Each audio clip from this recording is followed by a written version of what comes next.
Hi friends, ನಮಸ್ತೆ ಎಲ್ಲರಿಗೂ. ನಾನು ಜಾನು. Welcome to Janu life style YouTube channel. Friends, ಎಲ್ಲರೂ ಹೇಗಿದ್ದೀರಾ? ಎಲ್ಲರೂ ಚೆನ್ನಾಗಿದ್ದೀರಾ ಅಂತ ಅಂದ್ಕೊಂಡು ಇವತ್ತಿನ ವ್ಲಾಗನ್ನು ಸ್ಟಾರ್ಟ್ ಮಾಡ್ತಾ ಇದ್ದೀನಿ. ಇವತ್ತು ಮಂಗಳವಾರ ಬೆಳಗ್ಗೆನೇ ಸ್ಟಾರ್ಟ್ ಮಾಡಿದ್ದೀನಿ. ನೋಡಿ, ಈಗ ಬಾಗಿಲೆಲ್ಲ ತೊಳೆದು ರಂಗೋಲಿ ಹಾಕಿದ್ದಾಯಿತು. ಸಿಂಪಲಾಗಿ ಒಂದು ರಂಗೋಲಿ ಹಾಕ್ಬಿಟ್ಟು ಬಂದೆ.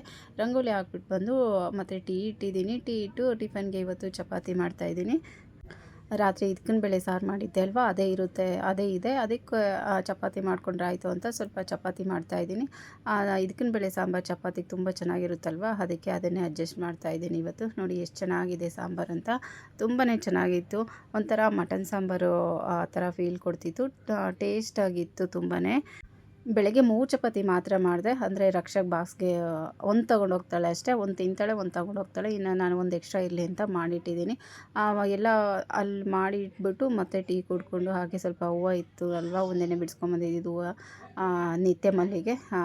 ಅದನ್ನು ರಾತ್ರಿ ಕಟ್ಟಬೇಕಾಗಿತ್ತು, ಕಟ್ಟೋದಕ್ಕಾಗಿಲ್ಲ. ಅದಕ್ಕೆ ಈಗ ಕಟ್ಟಿದೆ. ಹೂವು ಕಟ್ಬಿಟ್ಟು ಮತ್ತು ನೋಡಿ ರಂಗೋಲಿ ಹಾಕೋಕ್ಕೆ ಹೋದೆ. ಬಾಗಿಲು ಸ್ವಲ್ಪ ಲೇಟಾಗೆ ತೊಳೆದೆ. ಆ ನೀರೆಲ್ಲ ಸ್ವಲ್ಪ ಆರಲಿ ನೀರೆಲ್ಲ ಅಂತ ಹಾಗೇ ಬಿಟ್ಟಿದೆ. ಇಲ್ಲಾಂದರೆ ರಂಗೋಲಿ ಪುಡಿ ರಂಗೋಲಿ ಹಾಕ್ತಾಯಿದ್ರೆ ನೀರಲ್ಲೆಲ್ಲ ಸ್ವಲ್ಪ ಹೋಗ್ತಾ ಇರುತ್ತೆ. ಅದಕ್ಕೋಸ್ಕರ ಸ್ವಲ್ಪ ನೀರೆಲ್ಲ ಹೋಗಲಿ, ಸ್ವಲ್ಪ ಆರಲಿ, ಆಮೇಲೆ ರಂಗೋಲಿ ಹಾಕೋಣ ಅಂತ ಅದು ದೊಡ್ಡದಾಗಿ ಹಾಕೋಕ್ಕೆ ಹೋದೆ. ಡಾಟ್ ಎಲ್ಲ ಚುಕ್ಕಿ ಎಲ್ಲ ಸ್ವಲ್ಪ ಹೆಚ್ಚು ಕಡಿಮೆ ಮಾಡಿಬಿಟ್ಟಿದೆ. ಅದಕ್ಕೆ ಇನ್ನು ಸ್ವಲ್ಪ ನೀರು ಹಾಕಿ ಆ ರಂಗೋಲಿನ ತೊಳೆದು ಮತ್ತು ಬೇರೆದು ರಂಗೋಲಿನ ಸಿಂಪಲ್ಲಾಗಿ ಹಾಕಿದೆ. ಆವಾಗಲೇ ತೋರಿಸ್ದೆ ಅಲ್ವಾ, ಆ ಥರ ಅದು ಸಿಂಪಲ್ಲಾಗಿ ರಂಗೋಲಿ ಹಾಕಿದೆ ಇವತ್ತು. ಹಾಕಿ ಹಾಗೆ ಬಾಗಿಲಿಗೆ ಅರಿಶಿನ ಕುಂಕುಮ ಹೂವೆಲ್ಲ ಇಟ್ಬಿಟ್ಟು ಬಂದೆ. ಇವತ್ತು ಸ್ವಲ್ಪ ಎದ್ದಿದ್ದು ಲೇಟ್ ಆಯಿತು. ಅದಕ್ಕೆ ಟಿಫನ್ನೆಲ್ಲ ರೆಡಿ ಮಾಡಿ ಆಮೇಲೆ ಬಾಗಿಲು ತೊಳೆದು ರಂಗೋಲಿ ಹಾಕ್ತಾಯಿದ್ದೀನಿ. ಈಗ ಮನೆ ಒರೆಸ್ಕೊಂಡು ಸ್ನಾನ ಮಾಡಿ ಮತ್ತೆ ಪೂಜೆ ಮಾಡೋದು. ಬಿಸಿಲು ನೋಡಿ ಎಷ್ಟು ಬಿಸಿಲು ಬರ್ತಾಯಿದೆ ನಮ್ಮ ಕಿಚನಲ್ಲಿ. ಯಾವಾಗಲೂ ಅಷ್ಟೇ, ಇನ್ನು 9-10 ಗಂಟೆವರೆಗೂ ಇದೇ ಥರನೇ ಬಿಸಿಲು ಬೀಳ್ತಾನೆ ಇರುತ್ತೆ. ಕಿಚನಲ್ಲಂತೂ ಯಾವಾಗಲೂ ಬಿಸಿಲು ಈ ಥರ ಬೀಳ್ತಾನೆ ಇರುತ್ತೆ, ಬರ್ತಾನೆ ಇರುತ್ತೆ ಬಿಸಿಲಂತೂ. ಎದ್ದಿದ ತಕ್ಷಣ ಒಂದು ಸಾರಿ ಕಸ ಗುಡಿಸಿದ್ದೆ. ಈಗ ಮನೆ ಒರೆಸ್ಬೇಕಲ್ವ, ಅದಕ್ಕೆ ಇನ್ನೊಂದು ಸಾರಿ ಕಸ ಗುಡಿಸ್ಕೊಂಡು ಮನೆ ಒರೆಸೋಣ ಅಂತ ಕಸ ಎಲ್ಲ ಗುಡಿಸ್ತಿದ್ದೀನಿ. ಮಂಗಳವಾರ ಶುಕ್ರವಾರ ಅಂತೂ ಪೂಜೆನ ಅಂತಪ್ಪಲ್ಲ, ಮಿಸ್ ಇಲ್ಲದೆ ಪೂಜೆನ ಮಾಡ್ತೀನಿ ಮಂಗಳವಾರ ಶುಕ್ರವಾರ. ಫ್ರೆಂಡ್ಸ್, ನಾನು ಮಂಗಳವಾರ ಶುಕ್ರವಾರ ಪೂಜೆ ಮಾಡೋದು ತುಂಬ ಚಿಕ್ಕ ವಯಸ್ಸಿಂದನೇ ನನಗೆ ಈ ಅಭ್ಯಾಸ ಇದೆ. ಅಮ್ಮ ಮನೇಲಿದ್ದಾಗಿಂದು ಅಷ್ಟೇ. ಒಂದು 5th 6th ಆ ಸ್ಟೇಜಲ್ಲಿ, ಅಂದರೆ 6th 5th ಓದ್ತಿರುವಾಗಲೇ ಮಂಗಳವಾರ ಶುಕ್ರವಾರ ಪೂಜೆ ಮಾಡಿಸ್ತಿದ್ರು ನಮ್ಮಮ್ಮ ನನ್ನ ಕೈಲಿ. ನನಗೆ ಆವಾಗಲಿಂದ ಅಭ್ಯಾಸ ಇದೆ. ನಮ್ಮಮ್ಮ ಸ್ವಲ್ಪ ಹರಕೆಗಳು, ಪೂಜೆ, ವ್ರತ ಅದೆಲ್ಲ ತುಂಬ ಜಾಸ್ತಿ ಮಾಡ್ತಾರೆ. ಯಾವಾಗಲೂ ಪ್ರತಿಯೊಂದಕ್ಕೂ ಹರಕೆ ಮಾಡ್ಕೊಳ್ಳೋದು, ಆ ಥರ ಏನಾದರೂ ದೇವ್ರಿಗೆ ಹರಕೆ ಇದ್ದೇ ಇರುತ್ತೆ. ಯಾವುದಾದ್ರೂ ದೇವಸ್ಥಾನಕ್ಕೆಲ್ಲ ಹೋಗ್ತಾ ಇರ್ತಾರೆ. ಆ ಥರ ನನಗೂ ಸ್ವಲ್ಪ ಅದೇ ಅಭ್ಯಾಸನೇ. ಇವತ್ತು ಪೂಜೆಗೆ ಹೂವು ಸ್ವಲ್ಪ ಕಡಿಮೆ ಇದೆ. ಯಾರೋ ಕಿತ್ಕೊಂಡು ಹೋಗ್ಬಿಟ್ಟಿದ್ದಾರೆ. ಗಿಡದಲ್ಲಿರೋ ಹೂವು ಎಲ್ಲ ಕಿತ್ಕೊಂಡು, ದಾಸವಾಳ ಇತ್ತು, ಈಗ ಕಿತ್ಕೊಂಡು ಹೋಗ್ಬಿಟ್ಟಿದ್ದಾರೆ. ಯಾರು ಅಂತ ಗೊತ್ತಿಲ್ಲ. ಅವರು ತೊಗೊಂಡೋದ್ರೆ ದೇವ್ರಿಗೆ ತಾನೇ ಇಡೋದು ಅಂತ ಸುಮ್ಮನಾದೆ. ಸ್ವಲ್ಪ ಇದೆ, ಇರೋ ಹೂವನ್ನ ಇಟ್ಟು ಪೂಜೆನ ಮಾಡಬೇಕು. ಇನ್ನು ಈಗೆಲ್ಲೂ ತೊಗೊಂಬರೋದಕ್ಕೆ ಸಿಗಲ್ಲ. ಹಾಗಾಗಿ ಇರೋ ಹೂವನ್ನೇ ಸ್ವಲ್ಪ ಇಟ್ಟು ಪೂಜೆ ಮಾಡಬೇಕು. ನಿತ್ಯ ಮಲ್ಲಿಗೆ ಒಂದು ಸ್ವಲ್ಪ ಇದೆ, ಅದನ್ನಿಟ್ಟು ಪೂಜೆನ ಮಾಡಬೇಕು. ಪ್ರತಿದಿನ ಮನೆ ಒರೆಸ್ತೀವಿ. ಹಾಗಾಗಿ ಏನು ಲೇಟ್ ಏನಾಗಲ್ಲ. ಸ್ವಲ್ಪ ಬೇಗ ಮಾಫ್ ಎತ್ಕೊಂಡು ಸ್ವಲ್ಪ ಒಂದು ಸಾರಿ ಒರೆಸ್ಕೊಂಬಂದ್ಬಿಟ್ರೆ ಆಯಿತು. ಪ್ರತಿದಿನ ಒರೆಸ್ತೀವಲ್ವ, ಕ್ಲೀನಾಗೆ ಇದ್ದೇ ಇರುತ್ತೆ. ಅದು ಬೇರೆ ನಮ್ಮ ಟೈಲ್ಸ್ ಎಲ್ಲ ತುಂಬ ವೈಟಾಗಿದೆ. ಒಂದಿನ ಮಿಸ್ ಆದರೂ ನೋಡೋದಕ್ಕೆ ಆಗಲ್ಲ. ತುಂಬಾ ಮೇಂಟೈನ್ ಮಾಡಬೇಕು. ಸ್ವಲ್ಪ ಗಲೀಜಾದರೂ ಎದ್ದು ಕಾಣ್ತಾ ಇರುತ್ತೆ. ಟೈಲ್ಸ್ ಎಲ್ಲ ವೈಟಾಗಿರೋದಕ್ಕೆ ತುಂಬ ಕ್ಲೀನಾಗಿ ಇಟ್ಕೊಬೇಕಾಗುತ್ತೆ. ಸಾಮಾನ್ಯವಾಗಿ ಲೇಡೀಸ್ ಎಲ್ಲ ಅಷ್ಟೇ ಅಲ್ವಾ, ಹೌಸ್ ವೈಫು ಫಸ್ಟು ಮನೇನ ಕ್ಲೀನಾಗಿ ಇಟ್ಕೊಳ್ಳೋದು ನೋಡ್ತಾರೆ. ನಾವು ಕ್ಲೀನಾಗಿ ಇರ್ತೀವೋ ಇಲ್ವೋ ಗೊತ್ತಿಲ್ಲ, ಆದರೆ ಮನೇನ ಮಾತ್ರ ಕ್ಲೀನಾಗಿಡಬೇಕು ಅಂತಲೇ ಯೋಚನೆ ಮಾಡ್ತಾ ಇರ್ತೀವಿ. ದೊಡ್ಡ ಮನೇನೋ ಚಿಕ್ಕ ಮನೇನೋ ನೀಟಾಗಿ ಇಟ್ಕೊಬೇಕು ಅಂತ ಎಲ್ಲರಿಗೂ ಅನಿಸುತ್ತೆ. ಮನೆ ನೀಟಾಗಿಲ್ಲ ಅಂದರೆ ನಮ್ಮ ಮನಸ್ಸು ಅಷ್ಟೇ ಒಂಥರ ಕಿರಿಕಿರಿ ಅನಿಸ್ತಾ ಇರುತ್ತೆ. ಫ್ರೆಶ್ ಇರಲ್ಲ, ಮೂಡ್ ಫ್ರೆಶ್ ಆಗೇ ಇರಲ್ಲ. ಅದಕ್ಕೆ ಮನೆ ಒಂದು ನೀಟಾಗಿ ಇದ್ಬಿಟ್ರೆ ಮೈಂಡು ಫ್ರೆಶ್ ಆಗಿರುತ್ತೆ. ಮನೆಯೆಲ್ಲ ಗಲೀಜಾಗಿದ್ದರೆ ಇಷ್ಟನೇ ಆಗಲ್ಲ, ಒಂಥರ ದಿನ ಇಷ್ಟನೇ ಆಗಲ್ಲ ಅಂತಲೇ ಹೇಳ್ಬೋದು. ಅದಕ್ಕೆ ಸ್ವಲ್ಪ ಮನೇನ ಆದಷ್ಟು ಕ್ಲೀನಾಗಿ ಇಟ್ಕೊಳ್ಳೋದಕ್ಕೆ ಟ್ರೈ ಮಾಡ್ತೀನಿ. ಫ್ರೆಂಡ್ಸ್, ಎಲ್ಲ ಮನೆ ಕೆಲಸ ಆಲ್ಮೋಸ್ಟ್ ಎಲ್ಲ ಮುಗೀತು. ಪಾತ್ರೆ ತೊಳೆದಿದ್ದು ಎಲ್ಲ ಆಯಿತು. ಸ್ನಾನ ಮಾಡ್ಕೊಂಬಂದೆ. ಈಗ ಸ್ವಲ್ಪ ಪೂಜೆನ ಮಾಡೋದು. ಈ ಸೆಕೆಯಲ್ಲಿ ಏನು ಹಾಕಿದ್ರೂ ಆಗಲ್ಲ. ಸ್ವಲ್ಪ ಮಾಯ್ಶ್ಚರೈಸರ್ ಹಾಕ್ಕೊತೀನಿ ಅಷ್ಟೇ. ಇನ್ನೇನು ಕ್ರೀಮ್ ಏನು ತುಂಬ ದಿನವೇ ಆಗ್ಬಿಡ್ತು. ಕ್ರೀಮ್ ಎಲ್ಲ ಹಚ್ಚಿ ಏನು ಫೇರ್ನೆಸ್ ಕ್ರೀಮು ಏನು ಅಪ್ಲೈ ಮಾಡಲ್ಲ. ಸ್ವಲ್ಪ ಮಾಯ್ಶ್ಚರೈಸರ್ ಹಚ್ಚಿದ್ರೆ ಹಚ್ತೀನಿ, ಇಲ್ಲ ಅಂದರೆ ಇಲ್ಲ, ಅದನ್ನು ಹಾಕಲ್ಲ. ಒಂದೊಂದು ಸಾರಿ ಅದು ಸ್ನಾನ ಮಾಡಿದ ತಕ್ಷಣ ಅದು ಸೆಕೆ ಬರ್ತಾ ಇರುತ್ತಲ್ವ, ಹಾಕಿದ್ರು ಒಂದೇ ಬಿಟ್ಟರು ಒಂದೇ ಅಂತ ಏನೂ ಹಾಕೋದಕ್ಕೆ ಹೋಗ್ತಿಲ್ಲ. ತುಂಬ ದಿನವೇ ಆಯಿತು. ಸಮ್ಮರ್ ಸ್ಟಾರ್ಟ್ ಆಗಿದೆ, ನಾನು ಫೇಸ್ಗೆ ಏನು ಅಪ್ಲೈ ಮಾಡೋದೇ ಬಿಟ್ಬಿಟ್ಟಿದ್ದೀನಿ. ಎಲ್ಲಾದರೂ ಹೋಗ್ಬೇಕಂದ್ರೆ ಮಾತ್ರ ಒಂದು ಸ್ವಲ್ಪ ಹಿಂದಿನ ದಿನವೇ ಸ್ವಲ್ಪ ಫೇಸ್ ಪ್ಯಾಕ್ ಹಾಕ್ಕೊತೀನಿ, ಏನಾದರೂ ಮನೆಯಲ್ಲೇ ರೆಡಿ ಮಾಡಿ. ನಾನು ಯಾವಾಗಲೂ ಹೋಮ್ ರೆಮಿಡಿನೇ ಮಾಡ್ಕೊಡೋದು. ಇನ್ನು ಪಾರ್ಲರ್ಗಂತ ಏನೂ ಹೋಗಲ್ಲ. ಪಾರ್ಲರ್ಗೆ ಹೋದರೆ ಸ್ವಲ್ಪ ಐಬ್ರೋಸ್ ಮಾಡಿಸ್ತೀನಿ ಅಷ್ಟೇ, ಇನ್ನೇನೂ ಇಲ್ಲ. ಹೇರ್ ಕಟ್ ಮಾಡಿಸಿ ತುಂಬಾ ದಿನ ಆಗೋಯಿತು. ಸ್ವಲ್ಪ ಹೇರ್ ಗ್ರೋತ್ ಆಗಿದೆ. ನಮ್ಮ ಅಮ್ಮ ಹೇಳ್ತಿದ್ರು ಕಟ್ ಮಾಡಬೇಡ, ಬೆಳೆಸು, ಬೆಳೀತಾ ಇದೆ ಅಂತ. ಎಲ್ಲ ಸ್ಪ್ಲಿಟ್ ಹೇರ್ಸ್ ಆಗಿಬಿಟ್ಟಿದೆ. ಅಲ್ಲಿಗೂ ನಾನು ಕಟ್ ಮಾಡಿಸ್ತಿಲ್ಲ. ಕಟ್ ಮಾಡೋದು ಬೇಡ ಇನ್ನೂ ಸ್ವಲ್ಪ ದಿನ ಅಂತ ಹಾಗೇ ಬಿಟ್ಟಿದ್ದೀನಿ. ಇಲ್ಲಾಂದರೆ ಹೇರ್ ಕಟ್ಟು ಮಾಡಿಸ್ತಿರ್ಲಿಲ್ಲ, ನನಗೆ ನಾನೇ ಮಾಡ್ಕೊತಿದ್ದೆ ಹೇರ್ ಕಟ್ಟು. ಫ್ರೆಂಡ್ಸ್, ಯಾವಾಗಲಾದರೂ ಅದನ್ನು ಮಾಡಿ ತೋರಿಸ್ತೀನಿ. ಸದ್ಯಕ್ಕಂತೂ ಹೇರ್ ಕಟ್ ಏನೂ ಇಲ್ಲ. ಇನ್ನೂ ಸ್ವಲ್ಪ ದಿನ ಮಟ್ಟಿಗೆ ಹೇರ್ ಕಟ್ ಏನು ಮಾಡಿಸೋದು ಬೇಡ ಅಂತ ಅಂದ್ಕೊಂಡಿದ್ದೀನಿ. ಸ್ವಲ್ಪ ಲೈಟಾಗಿ ಕಾಜಲ್ ಹಾಕ್ಬಿಟ್ರೆ ಅಂತೂ ನನ್ನ ಕಣ್ಣಿಗೆ ಸೂಪರಾಗಿ ಕಾಣ್ತಾ ಇರುತ್ತೆ. ನನ್ನ ಫೇಸ್ಗೆ ಕಾಜೆಲ್ಲ ಹೈಲೈಟು.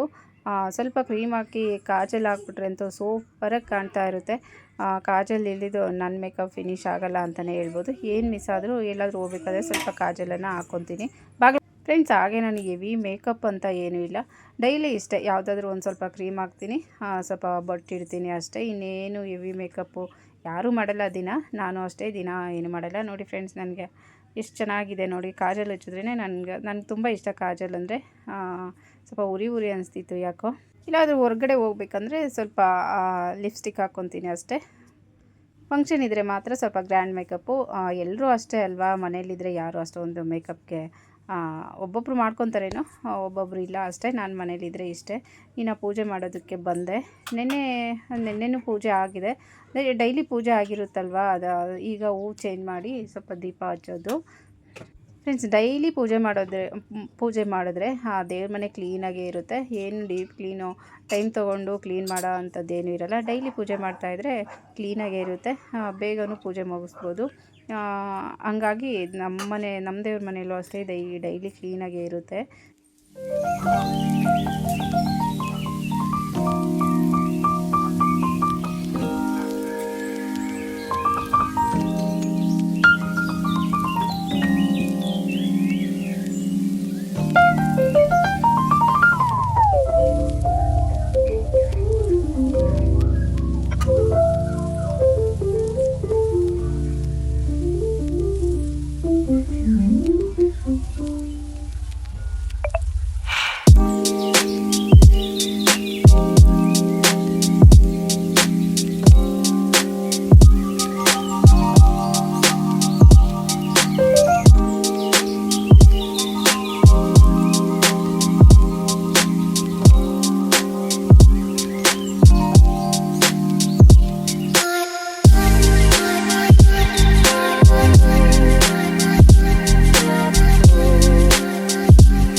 ಪೂಜೆ ಎಲ್ಲ ಮಾಡಿ ಆದಮೇಲೆ ಅಷ್ಟೋತ್ತರಗಳನ್ನು ಓದ್ತೀನಿ.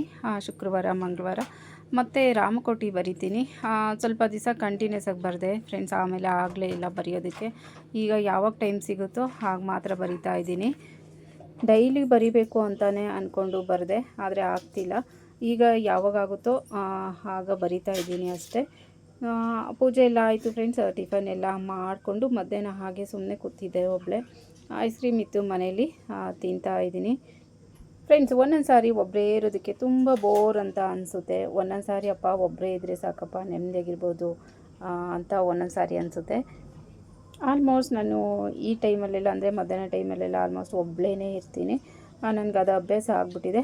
ಒಬ್ಬಳೇ ಇರ್ತೀನಿ ಅಂತ ಏನು ಫ್ರೀಯಾಗಿ ಏನೂ ಇರೋಲ್ಲ. ಏನಾದರೂ ಒಂದು ಕೆಲಸ ಮಾಡಿಕೊಂಡು ಮಾಡ್ತಾಯಿರ್ತೀನಿ, ಆಕ್ಟಿವ್ ಆಗಿರ್ತೀನಿ. ಅದರಿಂದ ಸ್ವಲ್ಪ ಬೋರ್ ಅಂತ ಅನಿಸಲ್ಲ. ಏನಾದರೂ ಒಂದು ಕೆಲಸ ಇದ್ದೇ ಇರುತ್ತೆ. ಕೆಲಸ ಬೇರೆ ಏನಾದರೂ ಒಂದು ಮನೆ ಕೆಲಸ ಆಗ್ಬೋದು, ಏನಾದರೂ ಒಂದು ಕ್ರಿಯೇಟಿವಿಟಿ ಏನಾದರೂ ಒಂದು ಮಾಡ್ಕೊಂಡಿರ್ತೀನಿ. ಸುಮ್ಮನೆ ಅಂತೂ ಕೂತ್ಕೊಳ್ಳಲ್ಲ. ಹಾಗೆ ಪೂಜೆ ಎಲ್ಲ ಮುಗೀತು. ತುಂಬಾ ಬಿಸಿಲು ಅನಿಸ್ತಿತ್ತು. ಫ್ರಿಜ್ಜಲ್ಲಿ ಐಸ್ ಕ್ರೀಮ್ ಇತ್ತು.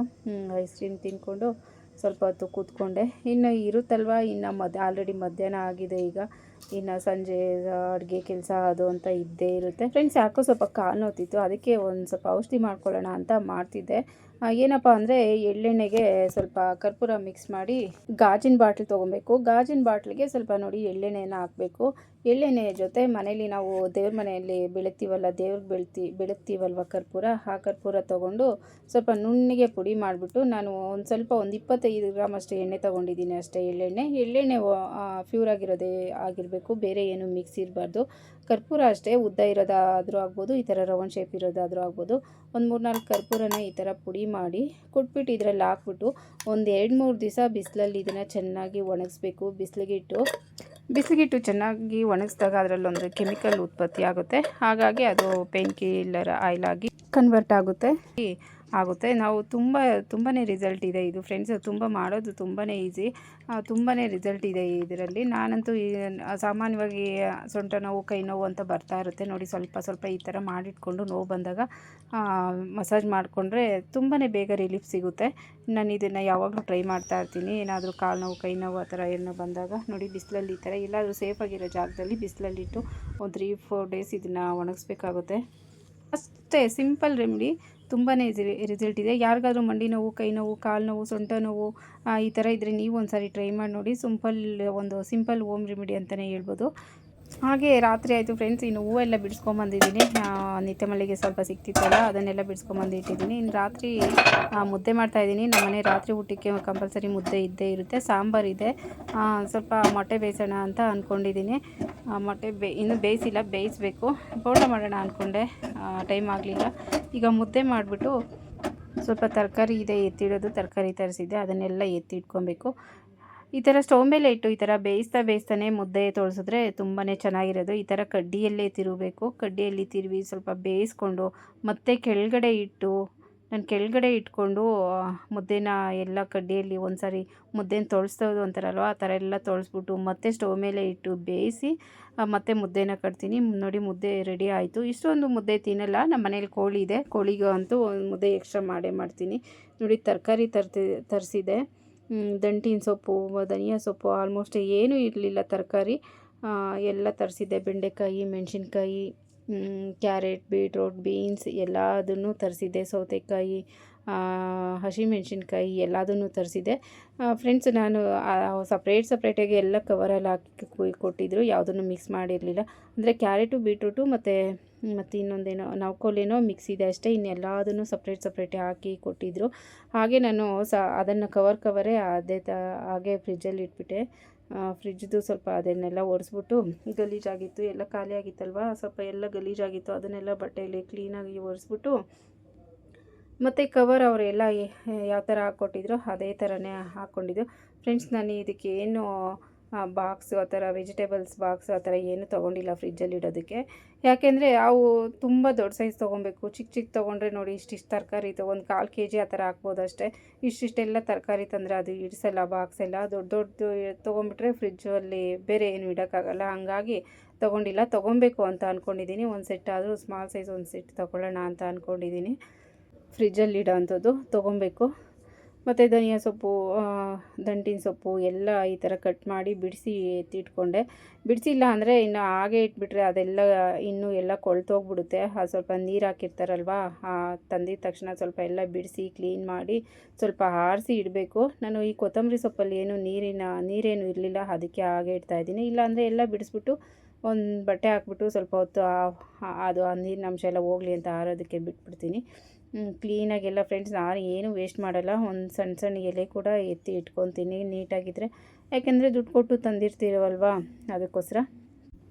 ಹಾಗೆ ಸೊಪ್ಪು ಅಷ್ಟೇ ಎಲ್ಲ ಕ್ಲೀನ್ ಮಾಡಿ ಎತ್ತಿ ಇಟ್ಕೊಂಡೆ. ಏನಾದರೂ ಒಂದು ಕವರು, ಚೀಲ ಏನಾದರೂ ಹಾಕಿ ಅದ್ರ ಮೇಲೆ ಕ್ಲೀನ್ ಮಾಡ್ತಿದ್ದೆ. ಇವತ್ತು ಹಾಗೆ ನೆಲದ ಮೇಲೇ ಹಾಕಿ ಕ್ಲೀನ್ ಮಾಡ್ತಾಯಿದ್ದೀನಿ.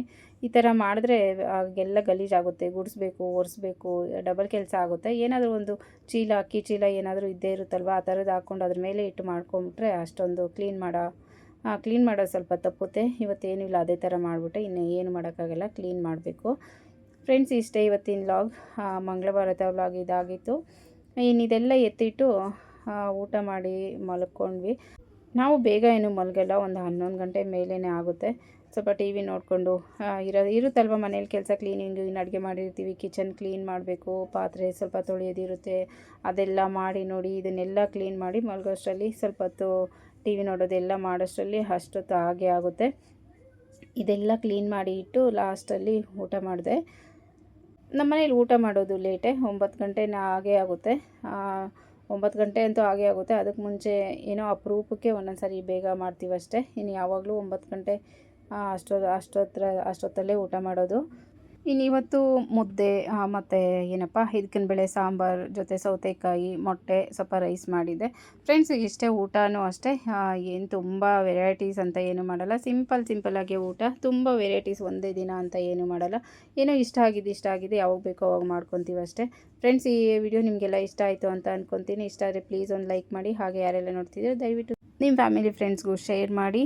ನಿಮ್ಮ ಸಪೋರ್ಟ್ ತುಂಬಾ ಮುಖ್ಯ. ಬಾಯ್. Thank you.